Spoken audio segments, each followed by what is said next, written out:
The subconscious. In this chapter, I shall take up and try to make plain to the student the nature and functions of the subconscious mind. This is the greatest of all stumbling blocks to many spiritualists. Its possibilities, and at the same time its limitations, should be made clear to the student at the beginning of his studies. Otherwise, he is sure to get in trouble later on, not only with himself and with the phenomena he is studying, but with all persons who discuss these subjects with him and try to persuade him that the whole of spiritualism may be accounted for by the powers of the subconscious. What is the subconscious mind? First of all, what is the subconscious mind? We do not know exactly, but a great deal has been found out concerning it within the past quarter of a century. 20 years ago, when Thomson J. Hudson wrote his famous work, The Law of Psychic Phenomena, very little was known of the subconscious. Nearly everything which has been discovered about it has been learned since he wrote. His attitude is doubtless well known to the majority of my readers. It is that man has two minds, the conscious and the subconscious, or, as he preferred to express it, the objective and the subjective minds. The first of these is the conscious mind, the everyday reasoning mind.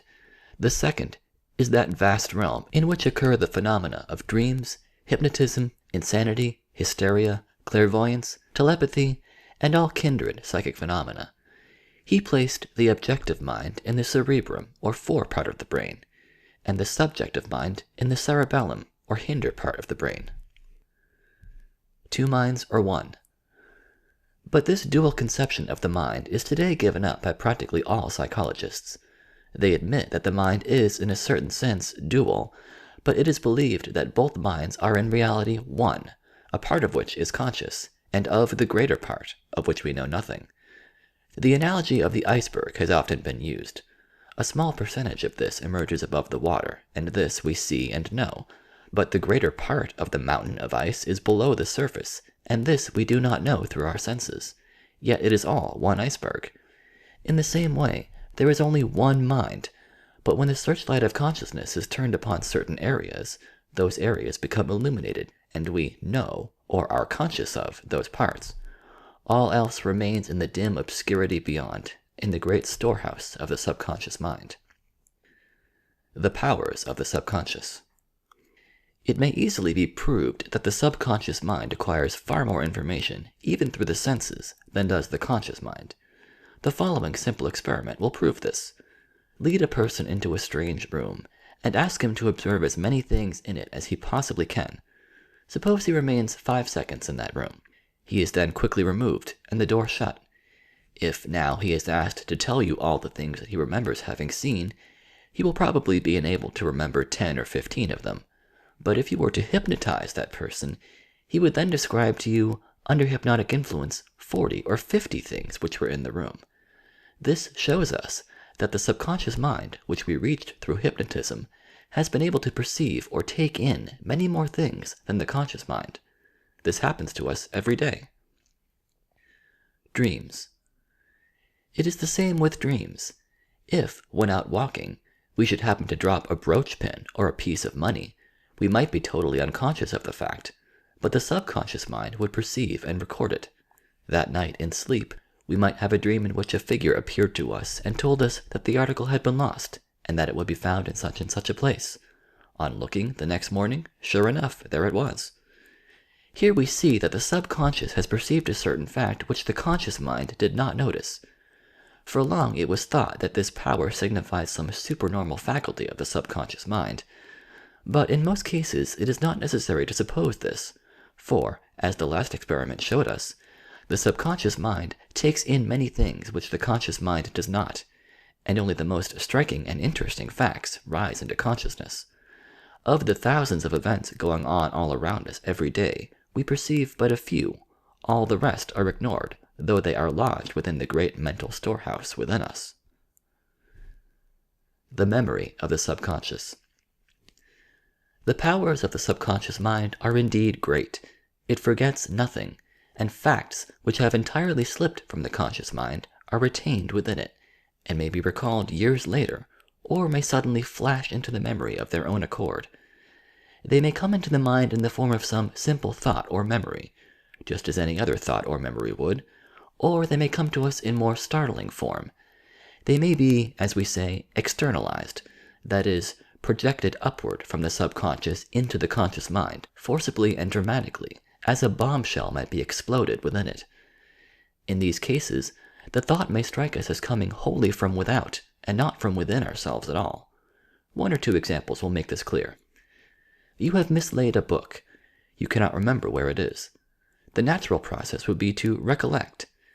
In the case of an individual who is psychic or mediumistic, the externalization may take more startling form. He may hear a voice telling him to look under certain papers upon the library table, and sure enough, upon looking there, the book is found. Or he may have a mental picture of himself leaving the book in that place. Or he may feel a hand gently pushing him in the direction of the table. Or he may see a figure standing before him and pointing to the hidden book. In all these cases, it is improbable that the voice, the touch, and the figure were real. That is, that they came from some spirit friend. They may have done so, but it is true that, in many cases at least, they are methods by which the subconscious mind externalizes or reproduces its hidden memories in dramatic form, just as they are reproduced in dreams or in visions of the crystal ball. The psychic diaphragm. The subconscious mind, therefore, may be looked upon as composed of a number of strata, like a layer cake, which are normally more or less separated from one another by a sort of psychic membrane or diaphragm which is impervious. At times, this psychic diaphragm becomes thinned. In that case, we remember our dreams of the previous night, or we have wonderful constructions of genius, the productions of musical prodigies, etc. The subconscious mind works out the problems, and the finished product is projected into the conscious mind in its completed form. That is why it appears to us so marvelous. On the other hand, if a part of the subconscious mind is diseased, as may sometimes happen, then we have hysteria, obsession, and insanity. It will be seen, therefore, that both good and evil may result from this thinning or puncturing of the psychic diaphragm, separating the conscious from the subconscious mind. If the mind be healthy and is kept so, only good will result. Psychic powers will be cultivated, and helpful advice will be given to the subject thenceforward. If, on the other hand, the mind becomes in any way deranged or diseased, then harm may result, and the individual may be sorry that he has ruptured this dividing diaphragm instead of preserving it intact. It is all a question of care, good health, good judgment, and a healthy psychic, mental, and physical life. Once this psychic membrane has been, so to say, punctured, it is very difficult to heal it up again, and great care must be exercised in developing these subconscious phenomena. We shall discuss this more fully, however, in the chapter devoted to obsession. The subconscious mind should be made our friend and not our enemy. We should train it carefully, for, though it is a good servant, it is a bad master. It should always be kept in check and dominated and controlled by the conscious mind. When this is the case, all goes well. How the subconscious reckons time. The subconscious has, among other faculties, the power of reckoning time in a most remarkable manner. Many of my readers have doubtless conducted the following experiment for themselves. On going to bed, you have said to yourself, "Now I wish to wake tomorrow morning at 7 o'clock promptly because I have such and such a train to catch." There is no alarm clock in the house, but, promptly at 7, you awake. That this is no mere chance coincidence has been proven by a number of cases, which have been collected, and the fact has also been proven experimentally on hypnotic subjects. Thus, they have been told that in, say, 9,750 seconds, they would perform a certain action. Then they were immediately awakened. As soon as awake, they knew nothing of the suggestion which had been given to them, and nothing of the action they were to perform, and yet precisely in 9,750 seconds they performed the action in question. We see, therefore, that the subconscious mind has the faculty of reckoning time in a very remarkable manner, and this is but one of its mysterious powers. The subconscious rules the body. Another of its remarkable manifestations is the power which it possesses over the bodily organization. By means of suggestion, the pulse has been raised or slowed, the temperature has been elevated or lowered, the various secretions of the body have been altered, and many similar phenomena which are well known to anyone who has read upon this subject. One of the most striking cases, doubtless, is that of Mademoiselle Ilma X. A pair of cold scissors was applied to her chest, and it was suggested that these were red hot and that they were burning the flesh. In a few moments an angry red mark appeared, corresponding to the shape of the scissors, and the next day a genuine blister had been created which took several days to heal. Here we see the power of the subconscious mind in affecting the body, and even the local tissues, to a remarkable extent. If this is true, and the body can be harmed in this way, it can doubtless also be cured. We here enter the field of suggestion and psychotherapy, which will be treated more fully in Chapter 30. How to give your own subconscious mind suggestions. One of the best methods of treating yourself is by suggesting certain desirable things just as you are falling off to sleep. Thus, if anything is wrong with you physically, mentally, or spiritually, suggest to yourself, the last thing at night as you are falling to sleep, that all will be well, that the trouble will be removed during the night, that you will wake up refreshed and invigorated, that there be no pain, no unpleasant feelings or emotions in the morning, etc. Suggest, in fact, whatever you desire to have accomplished, and you will find that, during the night, this will have been effected, and that your bodily or mental ills will have disappeared as the result of your autosuggestion during the hours of sleep. Here again, we shall be enabled to see the remarkable powers of the subconscious mind brought into play and clearly demonstrated. Spirit messages and the subconscious. Now, these faculties of the subconscious mind explain a certain number of spirit messages which are received at seances. Let me illustrate this in the following manner. Just before leaving your home to join a circle, you glance at the evening paper. Your attention has been attracted to the leading articles. Apparently, you have seen nothing else. At the seance that evening, the name of a friend of yours is spelled out, and the announcement that this friend has been killed that day by falling from the 4th story of his residence. At first sight, this seems a very good test message, but on going home and again looking at your evening paper, you find a small article tucked away in the corner of the paper stating these facts. Therefore, probably what happened was this. Your subconscious mind perceived and took in these facts without their even rising to consciousness, and at the seance, they were given out either by yourself or by the medium who obtained them from your mind by telepathy. In this way, many messages have been explained and shown to be due to the workings of the subconscious mind, and not to spirits at all. We must, therefore, always be on our guard against these possibilities. The structure of the mind. The older conception of the human mind was that it was a single entity, an individual thing, a sort of sphere incapable of division. This was, in fact, one of Plato's main arguments for the immortality of the soul. Unfortunately, modern science has destroyed this illusion. We now know that the human mind is a composite and not a simple thing. To use a rough analogy, it has been proved that the mind is somewhat like a rope, composed of a number of strands twisted together. Under normal, healthy conditions, this rope remains one, the strands are united. But under certain abnormal states or conditions, these strands may be divided up into several groups, and they would all pull in different directions. What holds these strands together normally? First, good health. Then cheerfulness, attention, concentration, will, and an interest in objective things. What favors this disintegration process, this dissociation of the mind, as it is called? The exact opposite of all this, a rundown or fatigued condition, introspection, and particularly all continued subjective practices and the too passive attitude of the mind.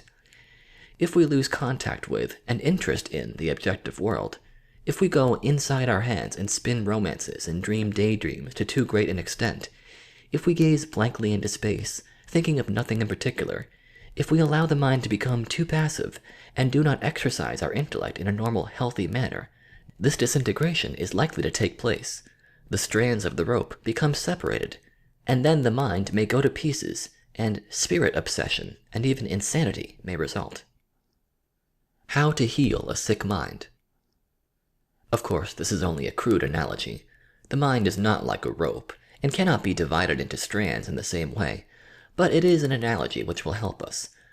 The only way to heal and restore a mind in this condition is to weave or weld together these separate strands and bind them up again into one solid, single rope, as it were. This may often be done by hypnotism, but great care must be exercised in doing this, For if it is not rightly applied by an expert operator, the mind may become still more disintegrated, and "the last state of that man shall be worse than the first." Now, these separate strands of the mind, to return to our analogy of the rope, may form different selves. Each self may possess a certain identity and individuality of its own, and they may all pull in different directions. That is, they may all exercise their own functions and powers, and think their own thoughts. There is no one self anymore. It has gone to pieces. These various selves may alternate one with another in the same individual, and then we have those interesting cases known to us as alternating personality. If there are two of these, we have double personality. If there are three or more of these personalities, we have a case of multiple personality. There are sometimes 6 or 7 of these, and in one case, it was reported that there were 10, all in the same individual, all alternating with one another, all having their own prejudices, likes, dislikes, interests, points of view, and knowledge of persons and things. Many such cases have been cured by welding together several of these selves by hypnotic suggestion, when the original man was restored. The differences between spirits and subconscious selves. Now, if this be true, and it has been proved to be true by many well-authenticated cases, how distinguish these selves from true spirits? This is a very complex question which cannot be fully answered in this place, because we must understand, first of all, more of the nature of the subconscious mind and its powers. But one simple test can be applied, which is this. All these personalities, or parts of selves, derive their knowledge of men and things through the same source, namely the 5 senses. None of them can possibly know any fact which was not supplied to them through sight, hearing, touch, etc.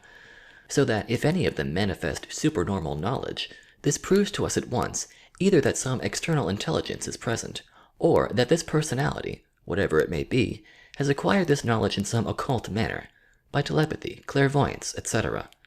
Which of these two interpretations is the correct one, I shall endeavor to answer in another place. Personalities created by hypnotism. It may seem incomprehensible to many how the human mind can become split up or dissociated in this manner. They think that this is rather a far-fetched theory, and prefer to believe the simple theory of spiritism, as applied even to the most simple facts. This might be admissible, but for the following consideration. We can trace a gradual series of intermediate steps, all the way from normal states of mind to these dissociations. In daydreaming and absent-mindedness, we see the first of these steps.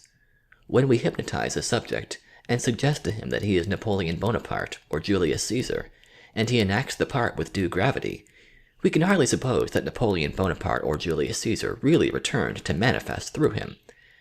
And should any be inclined to accept this view, it may be said that the hypnotic subject will just as easily carry out the suggestion that he is a lion or a bear or a bird flying in the air, and no one, we imagine, would contend that a lion or a bear or a bird really manifested at such times. So, therefore, we see that one part of the mind may enact a little comedy by itself, without the knowledge of another part, and from this simple fact to the most striking phenomena of the subconscious, we can trace a definite chain of connection. The picture-forming faculty of the mind. One of the most striking powers which the subconscious mind possesses is its ability to reconstruct mental pictures or photographs of distant or imaginary persons. Your mind contains a whole picture gallery of all your friends, which you see, as it were, in your mind's eye. This is limited not only to your friends and relatives, but to heroes of books you have read, and even to imaginary personages. These pictures are not set and inert, but live and move, and we place the characters in various situations and cause them to move, act, and talk as human beings would do. Thus, suppose your friend A, or David Harum, or some imaginary personage, were thought by you to be on a journey. You would imagine them to be in various situations, and would picture to yourself precisely how they would act in each situation, and would put into their mouths arguments and conversations which they would carry on with those about them. This faculty which the mind possesses is a very peculiar one, and its functions are technically known as spiritoid functions. They have a great bearing upon spiritism. How dream personalities talk. These phenomena show us how easy it is for the subconscious to imagine that various personages are present, carrying on a conversation with us, etc., whereas, as a matter of fact, they are not present at all, but were invented by us. If, therefore, at a séance, some exalted personage appears and claims to communicate, we must always assure ourselves, first of all, that this personage is not one of these semi-conscious or subconscious creations, and must make him give proof of his own identity. This faculty of the mind is again seen in dreams. In dreams, we create situations in a similar manner, and imagine that other personages are present talking to us. We have long debates and arguments with such personages, and sometimes they beat us out. So you see how important it is to be sure that the intelligences which communicate at séances are not creations, but are really individualities, as they claim to be. How to distinguish true from false? How are we to prove this and make this distinction, you may say? The following is the first method. All our knowledge, whether it is conscious or subconscious, is supposed to be obtained through the five senses. The subconscious is built upon the facts obtained by means of hearing, sight, touch, etc. Now, if the communicating intelligence tells us many facts, as proof of its identity, which the mind of the medium never knew, we have fairly good proof of identity, or at least that the knowledge given was obtained by some supernormal means. But decisive proof is not yet obtained. We know that there are other methods of obtaining supernormal information, for instance, telepathy, clairvoyance, etc. Adding these powers to the subconscious faculties of the medium, we have often a difficult task to prove that the intelligence which communicates with us is really the personage it claims to be. Repeated questions must be asked, absolute proof of identity must be insisted upon, and in this way only can we be sure that we have passed beyond the limitations of the subconscious mind of the medium, and that we are really obtaining messages direct from the spirit world.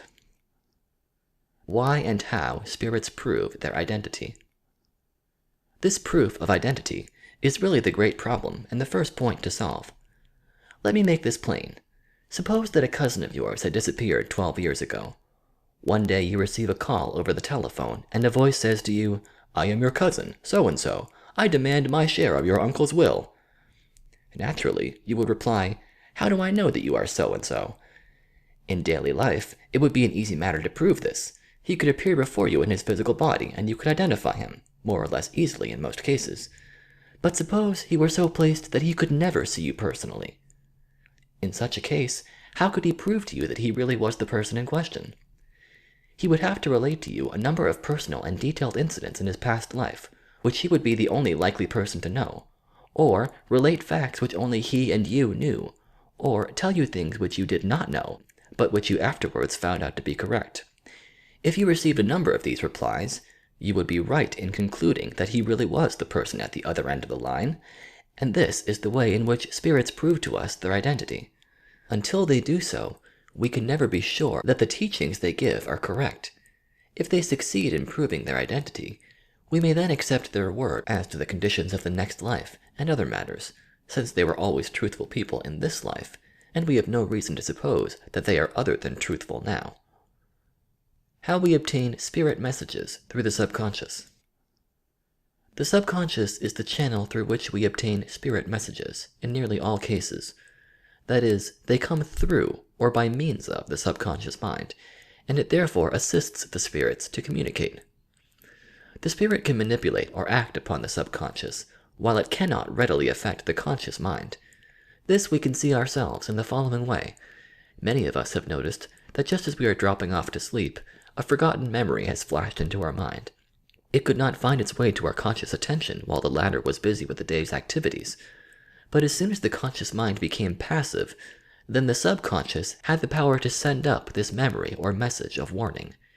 It is the same in the case of spirits who communicate. They are only enabled to do so when the conscious mind is in abeyance, quieted, or abstracted, more or less completely, as in a trance. Then the spirit is enabled to act upon the subconscious mind of the medium, and, through it, to reach us still in the body. The subconscious is, therefore, the true medium or vehicle for the manifestation of discarnate spirits, and this will become more apparent when we come to consider the phenomena of trance, which will be dealt with more fully in a later chapter.